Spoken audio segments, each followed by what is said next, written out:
ఎవడో పనికిమాలినోడు, ఎవడో స్వార్థపరుడు, ఎవడో బుద్ధిహీనుడు, వాడి స్వార్థానికి నిండు పాడు చేసిన దానికి నువ్వు అంటున్నావు I'm feeling rejected by every one అంటున్నావు. No, usually it's only one person who is rejecting because you open the doors of rejection.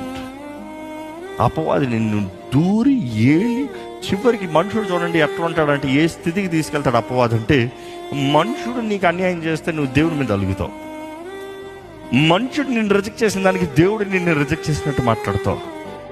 మనుషుడు వాడి స్వార్థానికి నిన్ను పాడు చేస్తాను నువ్వు అంటున్నావు, దేవా నాకు ఎందుకు ఇది చేసావు అని అడుగుతున్నావు, నాకు ఎందుకు ఇది అనుమతించావు అంటున్నావు. నువ్వు దేవుడు అయితే నాకు ఎందుకు ఇది జరగాలంటున్నావు. No, never question God like that. సే నీవు మాత్రమే నన్ను బాగు చేయగలిగిన దేవుడివి, నువ్వు మాత్రమే నన్ను సరిదిద్దగలిగిన దేవుడివి, నువ్వు మాత్రమే నన్ను మరలా రిస్టోర్ చేసి, ఇంకో మనుషుడు నన్ను అబ్యూస్ చేశాడు, మనుషుడు నన్ను పాడు చేశాడు, మనుషుడు నాకు హాని జరిగించాడు, కానీ నా జీవితాన్ని, నా కుటుంబాన్ని, నా దేహాన్ని బాగు చేయగలిగిన దేవుడు నీవు మాత్రమే. రిస్టోర్ మీ బ్యాక్